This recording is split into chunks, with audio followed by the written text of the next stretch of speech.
이순신 장군이 1597년 명량해협에서 맞닥뜨린 것은 인류 역사상 가장 절망적인 상황이었습니다. 신에게는 아직 12척의 배가 남아 있습니다. 1597년 8월, 이순신은 백의종군에서 풀려나 다시 삼도수군 통제사로 임명되었습니다. 하지만 돌아온 조선수군은 참혹했습니다.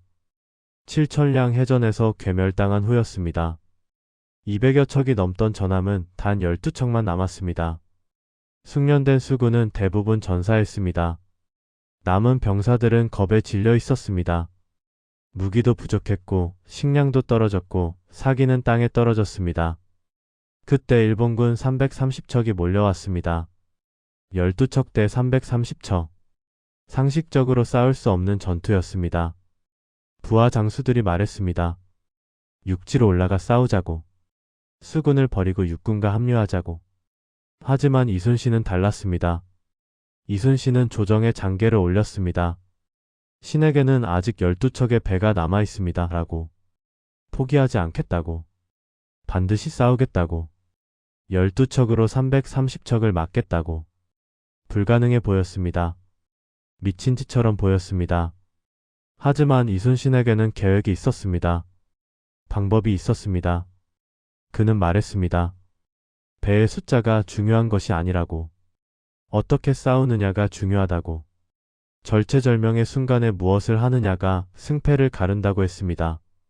오늘은 이순신 장군이 절체절명의 순간에 한 7가지를 이야기하려 합니다. 이 7가지는 전쟁터에서만 유효한 것이 아닙니다. 당신의 삶에서도 적용할 수 있습니다.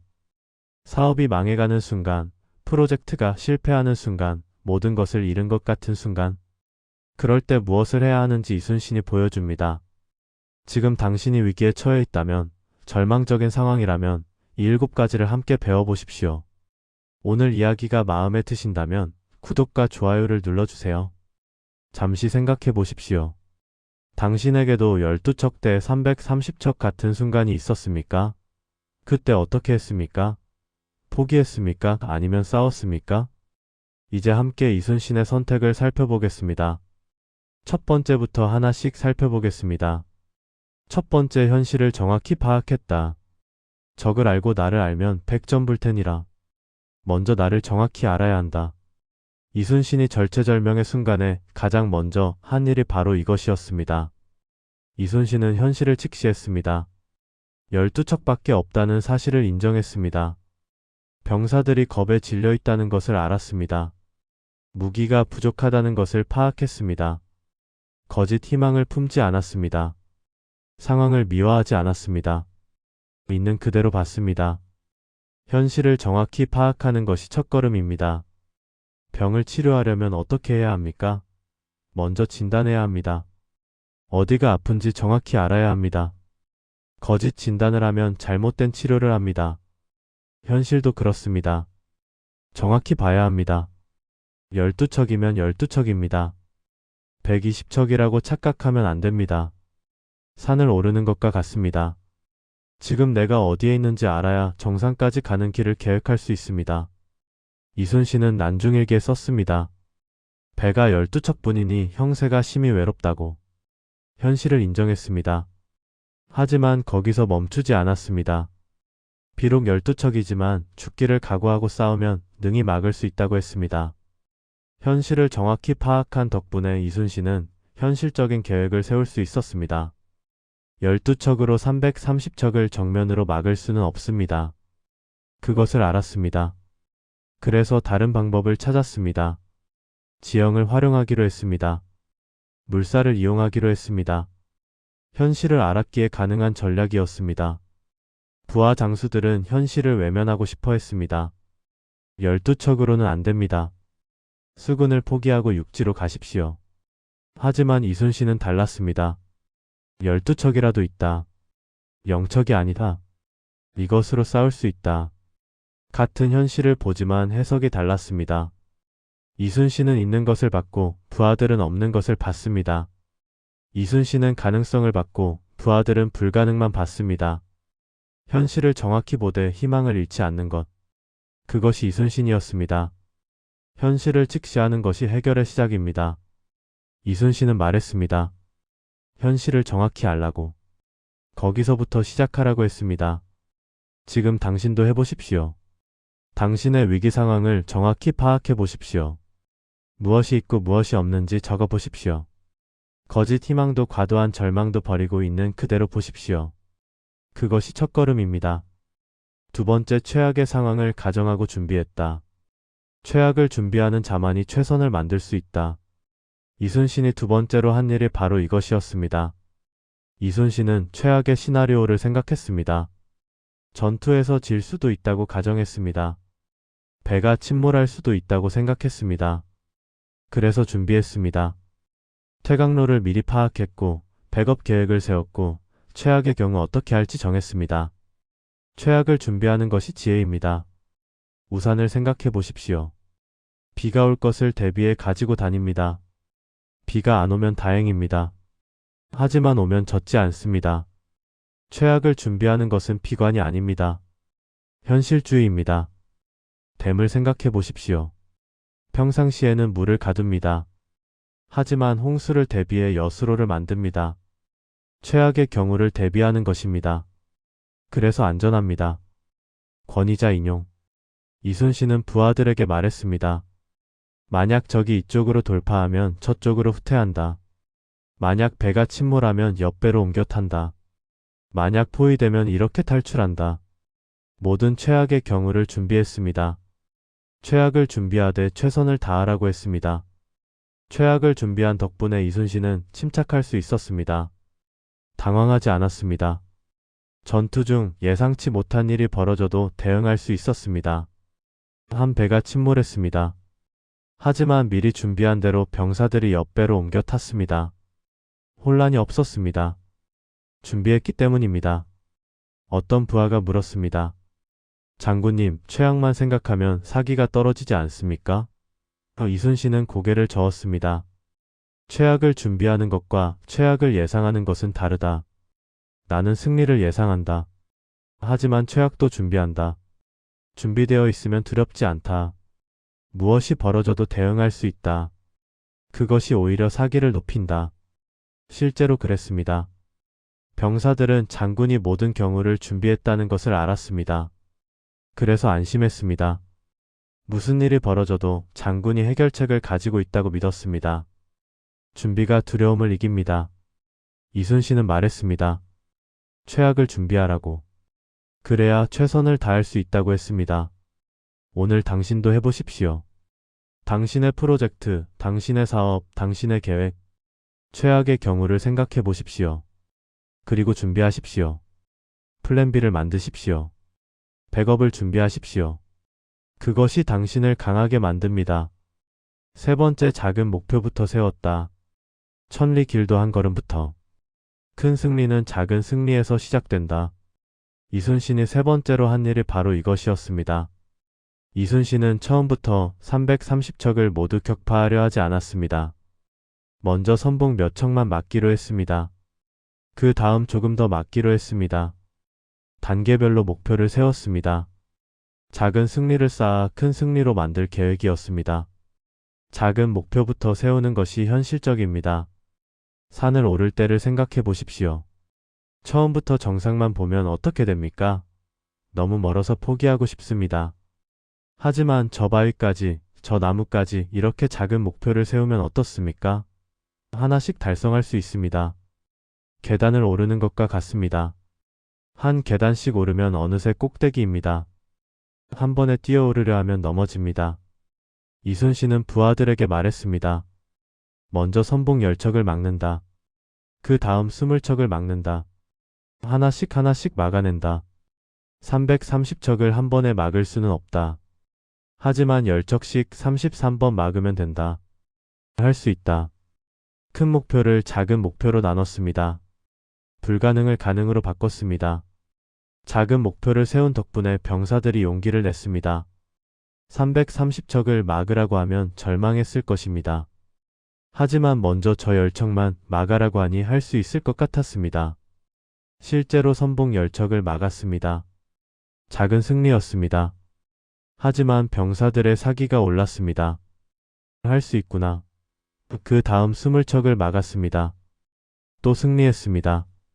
사기가 더 올랐습니다. 작은 승리가 쌓이며 큰 승리가 되었습니다. 명량의 전이 시작되었습니다. 일본군 선봉 13척이 먼저 들어왔습니다. 이순신은 집중 공격했습니다. 13척 중 5척을 격파했습니다. 작은 승리였습니다. 하지만 큰 의미였습니다. 병사들이 외쳤습니다. 할 수 있습니다. 그 다음 일본군 30여 척이 들어왔습니다. 또 막았습니다. 10여 척을 격파했습니다. 또 승리했습니다. 이렇게 작은 승리가 쌓이며 마침내 330척을 물리쳤습니다. 작은 목표가 큰 승리를 만들었습니다. 작은 목표가 큰 성과를 만듭니다. 이순신은 말했습니다. 작은 목표부터 세워라고. 작은 승리를 쌓아라고 했습니다. 오늘 당신도 해보십시오. 큰 목표를 작게 나눠보십시오. 1년 목표를 한개월 목표로, 한개월 목표를 일주일 목표로, 일주일 목표를 오늘 할 일로 나누십시오. 오늘 할 일부터 하십시오. 작은 것부터 달성하십시오. 함께 시작해봅시다. 여기까지 3가지를 살펴봤습니다. 현실을 정확히 파악하고 최악을 준비하고 작은 목표부터 세우는 것. 위기를 직시하는 방법입니다. 이제 위기를 기회로 바꾸는 4가지 방법을 살펴보겠습니다. 함께 배워봅시다. 4번째, 약점을 강점으로 바꿨다. 병법에 이르기를 지형을 알고 때를 알면 반드시 이긴다 하였다. 이순신이 4번째로 한 일이 바로 이것이었습니다. 이순신은 12척밖에 없다는 약점을 강점으로 바꿨습니다. 배가 적으니 좁은 곳에서 싸우기로 했습니다. 명량 해협을 선택했습니다. 폭이 좁았습니다. 물살이 빨랐습니다. 큰 배가 많으면 오히려 불리한 곳이었습니다. 12척은 적었지만 기동성이 좋았습니다. 좁은 곳에서 유리했습니다. 약점을 강점으로 바꾸는 것이 전략입니다. 돌을 생각해 보십시오. 무겁습니다. 약점입니다. 하지만 다리를 만들 때는 어떻습니까?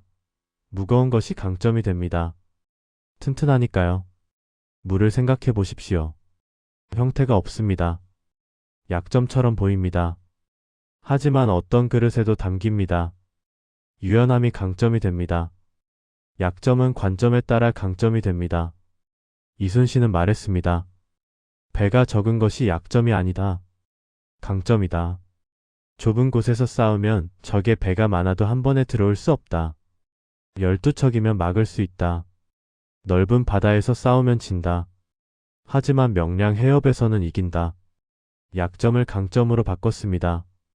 명량 해협을 전장으로 선택한 덕분에 이순신은 이길 수 있었습니다. 일본군 330척이 한 번에 들어올 수 없었습니다. 좁았기 때문입니다. 10여 척씩만 들어왔습니다. 12척으로 막을 수 있었습니다. 물살이 빨라 큰 배들이 제대로 움직이지 못했습니다. 작은 배인 조선 수군이 유리했습니다. 약점이 강점이 되었습니다. 일본군 장수들이 말했습니다.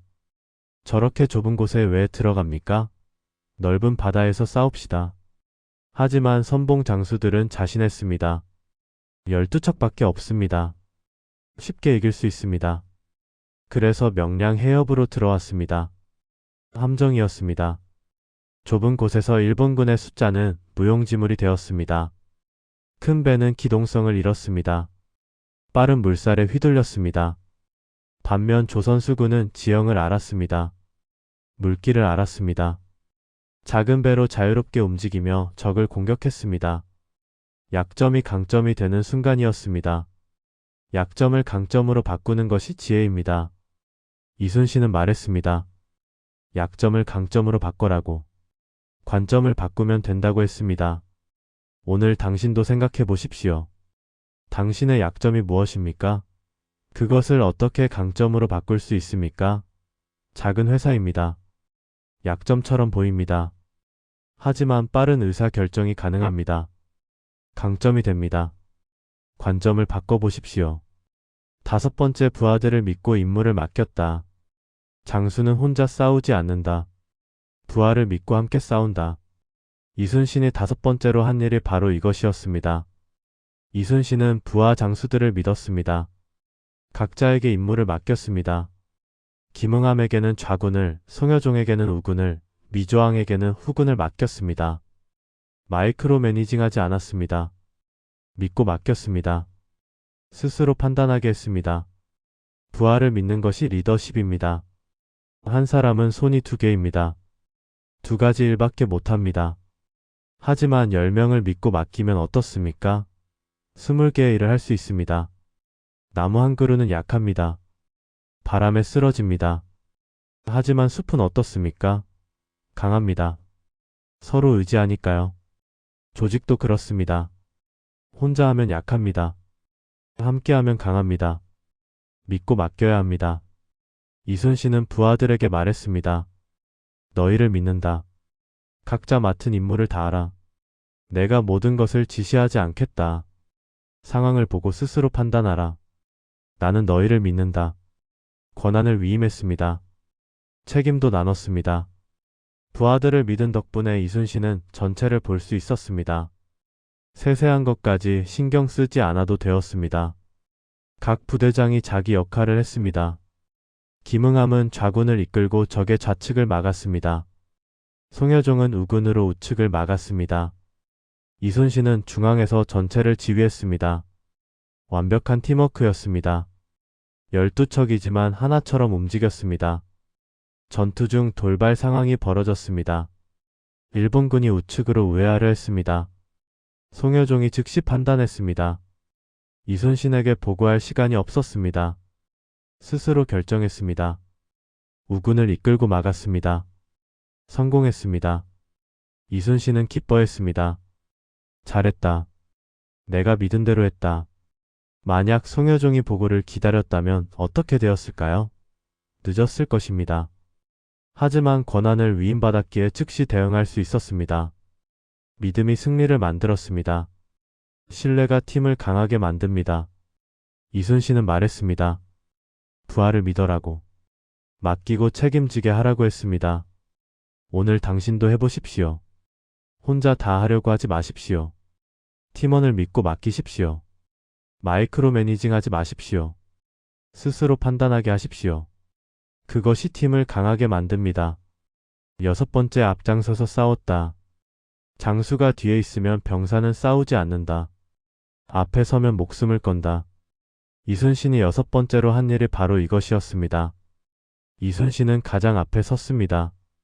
명량의 전에서 이순신의 배가 선봉이었습니다. 가장 위험한 곳에 섰습니다. 부상당했습니다. 어깨에 총탄을 맞았습니다. 하지만 물러서지 않았습니다. 계속 싸웠습니다. 병사들이 봤습니다. 장군이 앞에서 싸우는 것을, 앞장서는 것이 진짜 리더십입니다. 목동을 생각해 보십시오. 양을 뒤에서 모는 것이 아닙니다. 앞에서 이끕니다. 양들이 따라옵니다. 기러기 떼를 생각해 보십시오. 리더 기러기가 앞에서 날개짓합니다. 바람을 막아줍니다. 뒤에 기러기들이 따라갑니다. 리더는 뒤에서 지시하는 사람이 아닙니다. 앞에서 이끄는 사람입니다. 이순신은 말했습니다. 장수가 죽음을 두려워하면 병사도 죽음을 두려워한다. 장수가 앞에 서면 병사도 따라온다. 내가 먼저 가겠다. 너희는 나를 따라오라. 말만 한 것이 아닙니다. 실천했습니다. 이순신이 앞장선 덕분에 병사들이 용기를 냈습니다. 처음에는 겁에 질려 있었습니다. 도망치고 싶어 했습니다. 하지만 장군이 앞에서 싸우는 것을 봤습니다. 총탄을 맞고도 물러서지 않는 것을 봤습니다. 병사들이 부끄러웠습니다. 장군이 저렇게 싸우는데 우리가 도망칠 수 있나? 모두 목숨을 걸고 싸웠습니다. 12척이 330척을 이긴 이유였습니다. 이순신은 어깨에 총탄을 맞았습니다. 피가 흘렀습니다. 부하들이 말했습니다. 장군님, 뒤로 물러나십시오. 치료받으십시오. 하지만 이순신은 거부했습니다. 아직 전투가 끝나지 않았다. 내가 물러서면 병사들의 사기가 떨어진다. 여기 서 있겠다. 갑옷으로 상처를 가렸습니다. 아무렇지 않은 척했습니다. 계속 싸웠습니다. 병사들은 몰랐습니다. 장군이 부상당한 것을. 전투가 끝난 후에야 알았습니다. 그리고 감동했습니다. 장군은 우리를 위해 자신을 희생했구나. 앞장서는 것이 진정한 리더입니다. 이순신은 말했습니다. 앞장서라고. 말로만 하지 말고 행동으로 보여라고 했습니다. 오늘 당신도 해보십시오. 팀원에게 시키기만 하지 마십시오. 가장 힘든 일, 가장 위험한 일 당신이 먼저 하십시오. 그러면 팀원들이 따라옵니다. 함께 해봅시다. 7번째, 끝까지 포기하지 않았다. 필사즉생 필생즉사. 죽고자 하면 살고 살고자 하면 죽는다. 이순신이 마지막으로 한 일이 바로 이것이었습니다. 이순신은 끝까지 포기하지 않았습니다. 12척 대 330척. 상식적으로 불가능했습니다. 하지만 포기하지 않았습니다. 부하들이 도망치려 했습니다. 안 됩니다. 물러납시다. 하지만 이순신은 단호했습니다. 도망치는 자는 군법으로 다스리겠다. 싸워라. 끝까지 싸워라. 끝까지 포기하지 않는 것이 승리를 만듭니다. 마라톤을 생각해 보십시오. 42.195km를 달립니다. 힘듭니다. 포기하고 싶습니다. 하지만 끝까지 달리는 사람이 완주합니다. 중간에 포기하면 기록이 없습니다. 대나무를 생각해 보십시오. 5년간 아무 변화가 없습니다. 포기하고 싶습니다. 하지만 6년째 되는 해 갑자기 30m까지 자랍니다. 포기하지 않았기 때문입니다. 이순신은 병사들에게 외쳤습니다. 필사즉생 필생즉사. 죽고자 하면 살고 살고자 하면 죽는다. 우리는 이미 죽은 목숨이다. 목숨을 걸고 싸우자. 그러면 산다. 살려고 도망치면 죽는다. 포기하지 마라. 끝까지 싸워라. 끝까지 포기하지 않은 덕분에 이순신은 이겼습니다. 전투 중 여러 번 위기가 왔습니다. 배가 침몰할 뻔했습니다. 포위될 뻔했습니다. 하지만 포기하지 않았습니다. 계속 싸웠습니다. 마침내 일본군이 물러갔습니다. 330척 중 30여 척을 격파했습니다. 나머지는 도망쳤습니다. 불가능을 가능으로 만들었습니다. 포기하지 않았기 때문입니다. 전투 중 가장 위기의 순간이 있었습니다. 일본군이 몰려왔습니다. 12척이 포위될 뻔했습니다. 병사들이 절규했습니다. 장군님 안 됩니다. 후퇴하십시오. 하지만 이순신은 대답했습니다.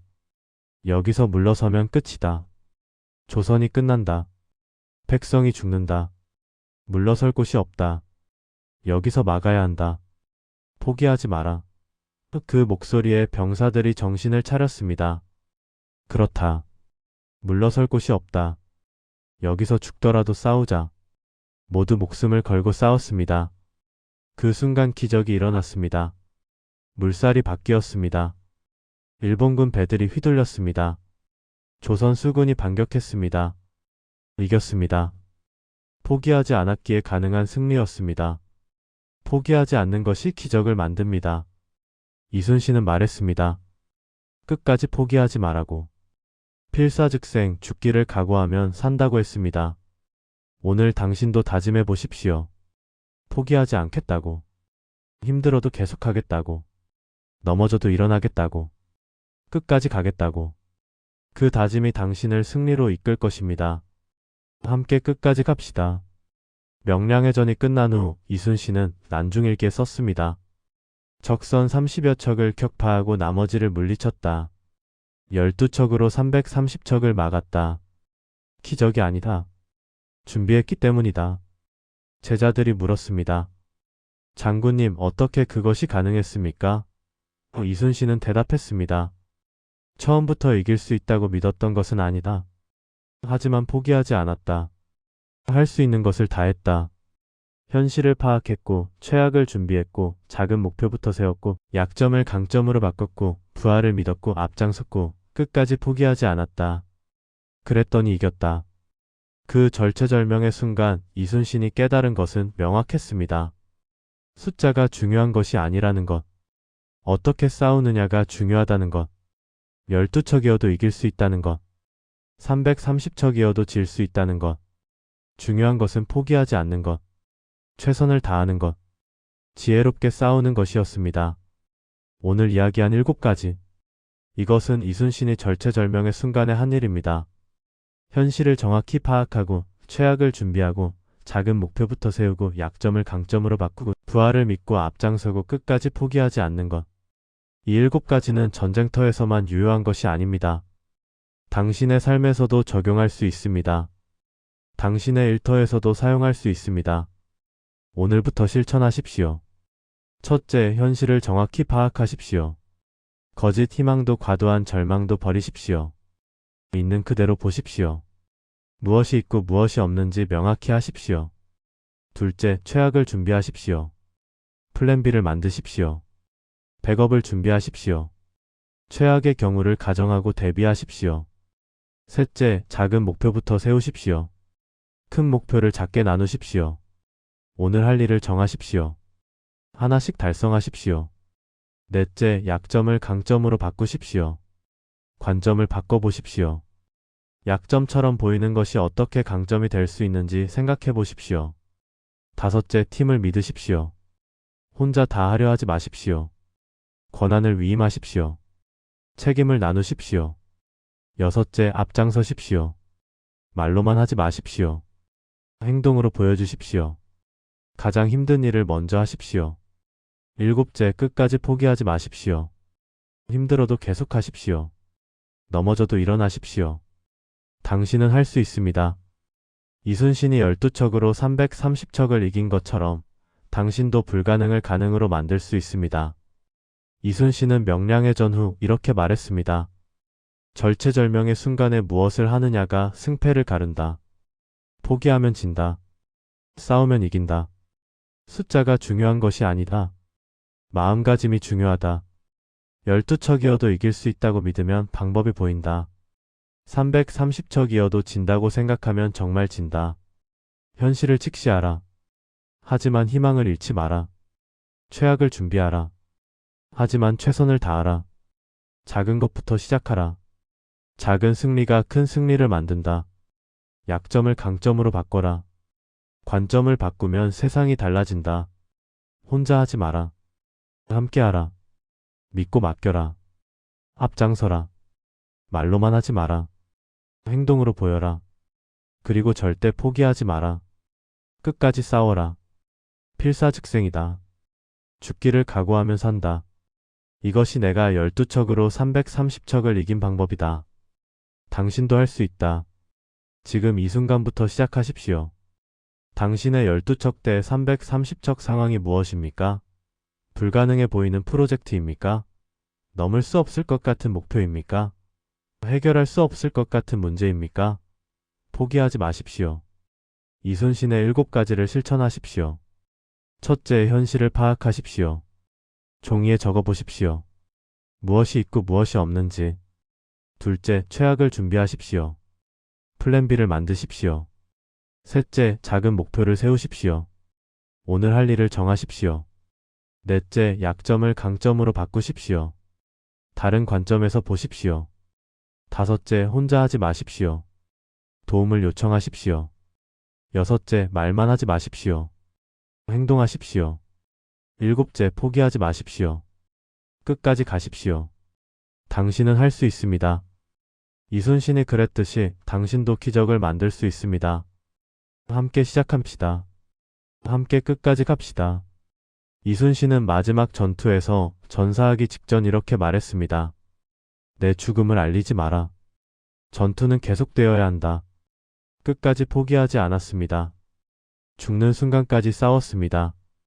그것이 이순신이었습니다. 절체절명의 순간에도 희망은 있다. 12척이 남아있다. 0척이 아니다. 그것으로 싸울 수 있다. 숫자가 아니라 의지가 승패를 가른다. 포기하지 마라. 끝까지 싸워라. 필사즉생이다. 죽기를 각오하면 산다. 당신도 할 수 있다. 12척으로 330척을 이긴 것처럼 당신도 불가능을 가능으로 만들 수 있다. 믿고 실천하라. 당신이 위기를 극복하기를 바랍니다. 오늘 이야기가 그 작은 용기가 되었기를 바랍니다. 오늘 이야기가 당신의 마음에 작은 용기라도 전해졌다면 정말 감사합니다. 구독 버튼을 눌러주시고 좋아요 마음을 나눠주세요. 알림 설정까지 해주시면 더욱 좋겠습니다. 댓글로 여러분의 12척 대 330척 이야기를 들려주세요. 지금 어떤 위기에 처해 계신가요? 오늘부터 무엇을 실천하실 건가요?